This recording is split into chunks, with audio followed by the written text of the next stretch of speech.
दोस्तों नमस्कार। कबीरदास जी ना केवल संत थे बल्कि वे एक विचारक और समाज सुधारक भी थे। कबीरदास जी ने अपने दोहों के जरिए लोगों में भक्ति भाव का बीज बोया।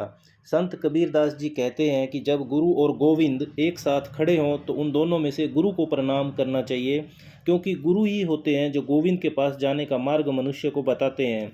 संत कबीरदास जी के ऐसे कई दोहे हैं जो मनुष्य को समस्याओं के अंधेरे से निकालकर समाधान के प्रकाश में ले जाते हैं। जीवन की आपाधापी में हर इंसान लक्ष्य प्राप्ति के लिए हाथ पांव मार रहा है। किसी भी क्षेत्र में सफलता की सीढ़ियों पर चढ़ना इतना आसान नहीं होता है। हमेशा साधना के मार्ग पर या फिर कहें लक्ष्य की राह में तमाम मुश्किलें आती ही हैं। ऐसे में चलिए जानते हैं जिंदगी का फलसफा सिखाने वाली संत कबीर की दिव्य वानियों का सार। पोथी पढ़ी पढ़ी जग मुहा, पंडित भया न कोय, ढाई आखर प्रेम का, पढ़े सो पंडित होए। इस दोहे में संत कबीरदास जी कहते हैं कि बड़ी से बड़ी पोथी पढ़ने से कोई लाभ नहीं मिलता जब तक कि आप में विनम्रता नहीं आती है या फिर लोगों से प्रेम से बात नहीं करते हैं। कबीरदास जी कहते हैं जिसे प्रेम के ढाई अक्षर का ज्ञान प्राप्त हो जाता है वही इस संसार का असली विद्वान है। माला फेरत जुग भया, फिरा न मन का फेर, कर का मन का डार दे, मन का फेर। संत कबीरदास जी कर्मकांड के बारे में कहते हैं कि लंबे समय तक हाथ में मोती की माला फेरने से कुछ लाभ नहीं मिलता। इससे आपके मन के भाव शांत नहीं होते। कबीरदास जी कहते हैं कि चित्त को शांत रखने और मन को काबू रखने से ही मन की शीतलता प्राप्त होगी। लोगों को अपने मन को मोती की माला की तरह सुंदर बनाना चाहिए।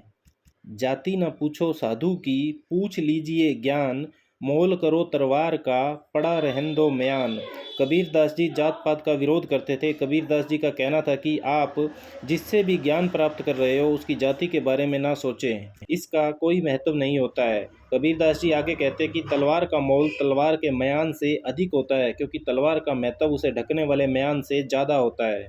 जग में बैरी कोई नहीं, जो मन शीतल होए, यह आपा तो डाल दे, दया करे सब कोय।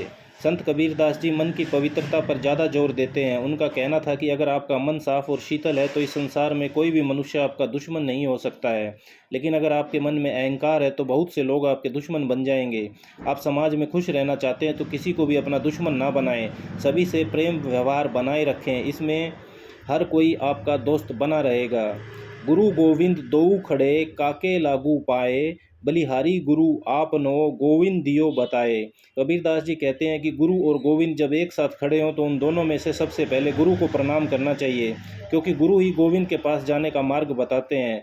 गुरु पूजनीय है, हमें सबसे पहले उनका आदर सत्कार करना चाहिए।